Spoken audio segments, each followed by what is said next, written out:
Hi, this is Jill talking again about my experience with Mounjaro. I'm on week 3. I just took the 3rd shot this afternoon. By the way, you might not know this. I have 4 podcasts. Start with Small Steps, which is trying to help your life through small steps. That's why I thought this would be a good idea. Small Steps with God. The Bible in Small Steps, where I go through a chapter a day on the Bible. It's going to take like 8.5 years, but we're going to go through the whole thing slowly. And Buzz, Blossom, and Squeak. That's my newest podcast. We're talking about getting outside in nature. What does a frog do? How do cranes work? The bird types, migration, all that kind of stuff. I call myself Jill from the Northwoods. Now, this Mounjaro experiment is new for me because I was losing weight slowly. It was very slowly because my doctor had told me I had something called metabolic syndrome.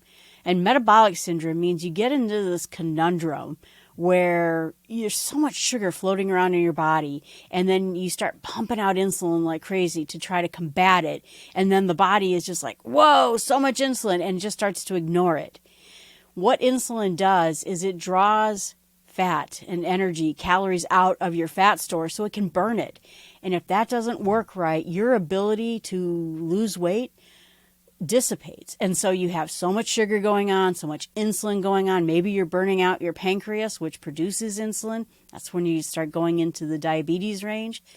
But what happens is that you stop being able to lose weight. You have so much going on in your body, so much sugar going on in your body, the normal body systems no longer work. And so part of what these drugs do is it kicks that back into gear.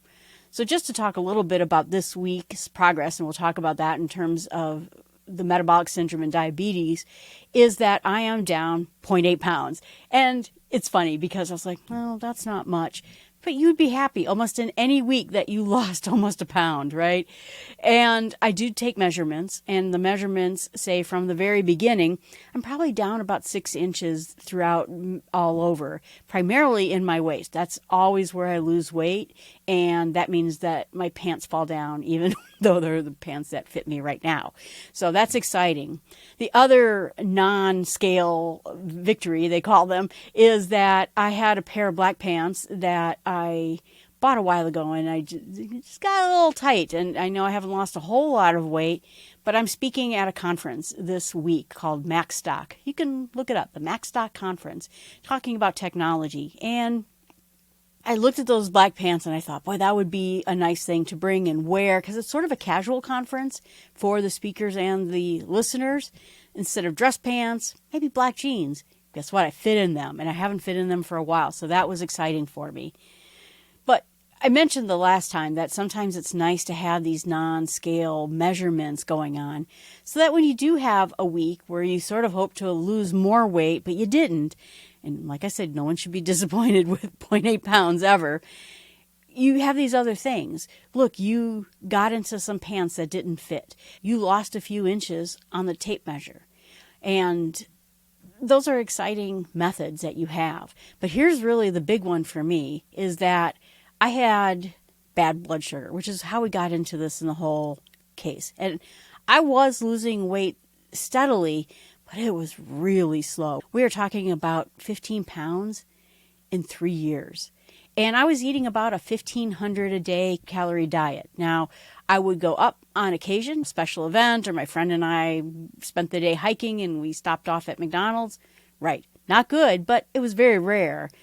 Now I'm really down at about 1,200 calories a week because I talked to my doctor and I talked to my trainer, and both said 1,200 calories is really the least you can eat and just be a normal, healthy human being, which in the end is the goal of all of this. So I get with the Mounjaro drug about 800 calories in, and I feel like I can't eat anymore. So 1,200 calories has been a struggle for me, strangely enough. One thing I started doing is there's an app called MyNetDiary, and it's an app. It's also a website.com. I believe it comes in iOS and Android. And I found it to be one of the more sophisticated weight loss programs out there.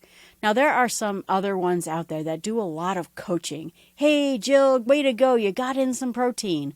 Or some sort of an AI chatbot that will tell you, ooh, you ate this candy bar, and that was probably not your best choice. I'm not really that interested in that. I feel like I know a lot about dieting. I've been doing it my whole life, and I just needed to stick to it. But still, I'm going from 1,500 calories a day to 1,200 calories a day, which in the end shouldn't make much difference at all. In the end, that if a pound is 3,500 calories, you would say an additional 300 calorie a day loss over the course of 7 days. Maybe in 2 weeks you get a pound. Why this is working much better for me, and I'm sure better for everyone, is because metabolic syndrome happens to a lot of people, and a lot of people don't even know they have it. I found out that I had it, or I don't think they called it this, but now when I look back at my medical records, I was 29 years old. I started having problems. I talked to my doctor about it, and she basically said, oh, well, your sugar is high. That's probably why this is happening. What happens in metabolic syndrome, and as like I said, it gets worse and worse and worse and worse, is your body puts out all this insulin. It puts out all this sugar. The whole system is messed up. But then what happens is you start getting what is called hormonal disruptions, where your brain sends out messages and hormones to regulate your body, and your body can no longer hear it over the loud noises of insulin and sugar fighting it out in your body. So stuff gets screwed up in you, particularly for women, and then you start running into troubles. In my case, it led to almost having cancer, and I mentioned that the last time that I had to have surgery. But it doesn't get rid of the metabolic syndrome to get surgery. So my blood sugar was high, and it's been high for a while, but then it finally hit that diabetic level right before the pandemic.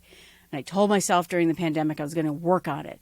And I did. I did drop, like I said, I'm down about 20 pounds since the start of the pandemic. I worked really hard on it. I was afraid during the pandemic. I was just going to sit on the couch, play video games, read books, which is a perfectly normal thing to do during a pandemic. But I didn't want to become more schlubby than I was. I didn't want to sit on the couch more than it was. So my blood sugar, let's say morning fasting, just to keep it as a steady, went from being like 130 to 160 to 180. And then it started getting drastically high that if I didn't eat right away in the morning, or if I exercised in the morning, it could go up pretty darn close to 300. And 300, that is a lot. So that's when I just decided all my tricks and all the slow steps and all the things I've been doing is not working, because even though I'm eating really healthy right now, I've fought off almost all my bad food addictions. I'm not making progress in diabetes, which I think is really hard to do anyway. The start of the third week of this drug, my blood sugar in the morning is like 111. 100, under 100 is normal. I am not far away from it. So this drug has quickly zipped up my blood sugars quite a bit. I think that kicks that whole metabolic syndrome into place again. That allows you to lose weight because now your systems are working properly. So the insulin is pulling calories, fat out of your storage and using it and burning it. And so now you can actually lose weight on a regular diet. You see a lot of times people are disparaging. Well, just diet and exercise more and you'll lose weight. Sometimes if you're metabolically healthy, yeah, absolutely. But if you're not, it becomes darn near impossible. My doctor told me back then you could eat the grass out on your lawn and you wouldn't lose weight. It is very difficult. So this whole process of me losing weight is confirming to me that I really had a problem. And this is fixing it up for me and getting my blood sugar to drop down. Because in the end, these GLP, semaglutide, Mounjaro, Ozempic are diabetes drugs. And that's where they came from, and they work. And it is working for me. Out of some inches lost, some pants I can wear again, the biggest one of all is the fact that my diabetes has leveled down. And that's the most exciting part. Because in the end, the whole goal of this is to be healthy and not die of heart attacks, which is part of diabetes. Diabetes is just a sinister disease. And unfortunately, I was trying to avoid getting into that because once you get into it, it is a nasty thing. It attacks your organs. It causes inflammation in your body. I have noticed for years signs of inflammation in my system, and it worried me because I think it makes you feel prematurely older. It can cause many problems for you as you get older, including heart disease and heart attacks and everything else. And I remember my friend, she said, after hearing about someone having a heart attack, she said to me and her husband, I don't want you two having heart attacks. And that's where I really, in the end, decided I have to go see the doctor. This diabetes thing has gone on too long. And I guess now I feel I wish I had done it sooner because it has gone on too long. So hopefully with curing or tackling metabolic syndrome, now you're capable of losing weight the way a normal human being does, which is what I wish people who just say exercise and lose weight and just do it like a real human being. Calories in, calories out, which is what I do. I've been doing that for decades and it just stopped working the way it should. And like I said, I'm only 300 calories down a day from where I was and I'm dropping weight. So that makes me feel quite good. But let's talk a little bit too about some other measurements that I'm taking. I mentioned that I'm using MyNetDiary.com and the app. It has a free portion of it, but I've been using for a while now the paid subscription, which comes in at about $60 a year. And the reason for that is it has a lot of additional tracking that I really enjoy. Or enjoy? I don't know if enjoy is the right word. But first of all, it will track glucose. So I've been tracking my glucose for the last 5 years. And so I can see this chart of the numbers coming right down. That's great. And you can even tag it to say, this is my fasting weight, this is my 2 hours after breakfast, 2 hours after lunch. And so you can start comparing apples to apples, which I really appreciate. Said, as soon as you put a number on something, I'm all there. I love numbers on everything. That's been very good. But the other part of it that is nice, which is common among all food tracking apps, is that you can barcode things in, you can search for it in its vast database, but it'll break it down by nutrition. I am not focusing on nutrition much right now. I do believe in small steps. I have a whole podcast empire about small steps, and I'm going to tackle it at some point. But right now, let's just worry on protein and fiber. Those are the two most important things to me right now. And make sure I get those in the proper quantities every day, because protein is going to help me keep muscle tone. I've been working out for a long time now. I think there's muscles under here. So I'm hoping to see those muscles someday. And if I starve myself, those muscles will get eaten up in starvation mode. The other part of it is that fiber will help keep you regular. I'm not going to go too much into that, but these drugs essentially slow down the progress of food going out the system. And it means that you stay full longer, but it also can mean that you can get digestion woes. And if you search on any of these drugs, you're going to find 1,000,001 posts about digestion woes.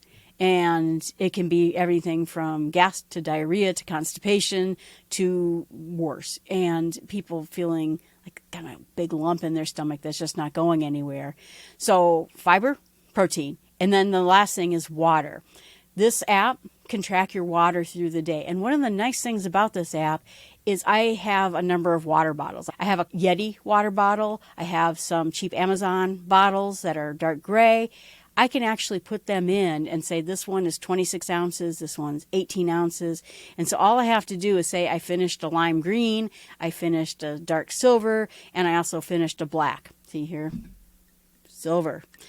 And then when I say I finished it, it will tally up, oh, that one's 26 ounces, and keep track of my water every day. Because it's also very important that you get an appropriate amount of water in every day. And I am personally shooting for about 96 ounces. So this also means that I increased the amount I drink water, I'd say a third. I did pretty good, but I was drinking 3 or 4 cans of Diet Coke every day. So right there, that's 36 to 48 ounces of Diet Coke. Then I had water at night while I was recording my podcast and working on that. But it probably came to 60. I'm noticing it was sort of 60, so I upped it to 90, and I'm working towards 96. That also means that my scale, for whatever those smart scales are worth said that my hydration went up drastically in the last 2 weeks and accounts for some of the weight that I had, because I actually lost an additional half a pound earlier this week, and then I gained it back. And that was after my friend and I had done some very hot hiking. It was very warm out, and we were in a prairie where the sun was just beating down, and I drank a lot of water a couple days after that, and my hydration went up, and maybe that's why. Not going to sit there and second guess it, but you can see that your weight has a lot of contributing factors into it. Everything from hormones, I think particularly for women, whether you ate a particularly carb-heavy meal, because when you eat carbs, it soaks in water. I don't know the exact physical ideas behind it, but essentially whenever I saw that you eat 1 gram of carbs, you get 3 grams of water retained. I don't know, not a scientist, but that's what I've read. Some of this might be water weight. Some of this might just be me increasing my hydration, because I was a little on the dehydrated side before. So tracking my water intake, tracking my glucose, I'm also using it to track how I feel every day. Do I feel sick? Do I feel, great? Do I feel lack of energy? I want to know if that is increasing, because what was technically going to happen is I'm going to have one more dose at this entry level dose, and then I'm going to go up to basically a double dose of what I have right now, but it's still considered to be fairly low. My goal is to stay at that lower dose as long as I possibly can, because again, your body will get used to this, and this slower you go up in dose, the longer you will have stronger effects with this drug. So my goal is to try to stay on this as long as I possibly can. But by tracking food, I'm seeing what nutrients I'm getting in. I'm ensuring that I just don't stop at 800 calories, which has been my brain message telling me to stop. And making sure that I get those main things I'm tracking. Now, I also noticed that on the app, it said my calcium was way low. That's pretty bad for bone strength, so I'm going to start working on that next. It also did not like my iron and my vitamin A and vitamin C. I'm sure if we go all the way down the alphabet, they're all in some state of disarray. Some are easier to maintain with vitamins, and some of them are just harder. So I feel like this tracking is going to help me do better. Plus, what's nice about MyNetDiary is that it also has a website, which means I can log into the website and see some additional reports.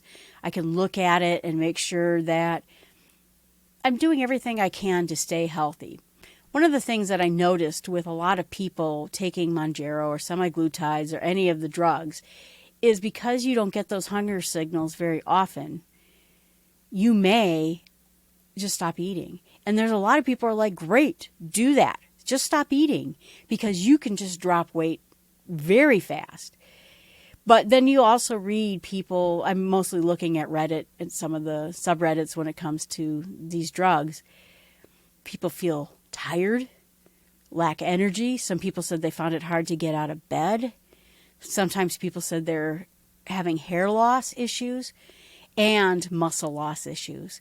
I feel like I'd want to be healthier at the end of this. Could I lose weight faster? Could I starve myself? Could I set myself down at 800 calories? But at what cost? Bone density? Loss of muscle? Loss of hair? I have a job. I have 4 podcasts. I don't want to feel so tired that I can't even get out of bed. That it just can't happen. I need to work and I need to get my podcasts out. So I'm trying very hard to eat very healthily, and using those apps help keep me accountable.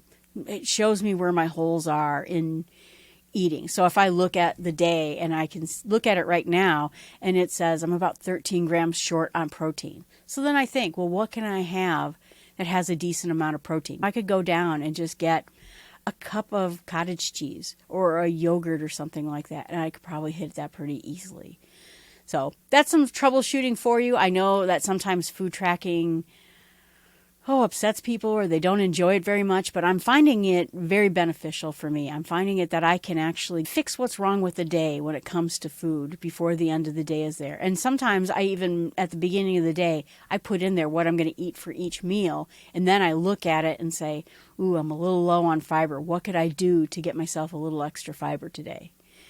So this next week, like I said, I am speaking at a conference. I have not eaten away from this house since I started Mounjaro for meals. And so I'm a little bit nervous about, am I going to find things I can eat? Am I going to find enough fiber out there? Am I going to find meals? I am going to pack some food, and we'll talk about that next week. So thank you very much for joining me. And again, you're always welcome to ask me questions or comments. I'm glad to hear them. And thanks so much for listening.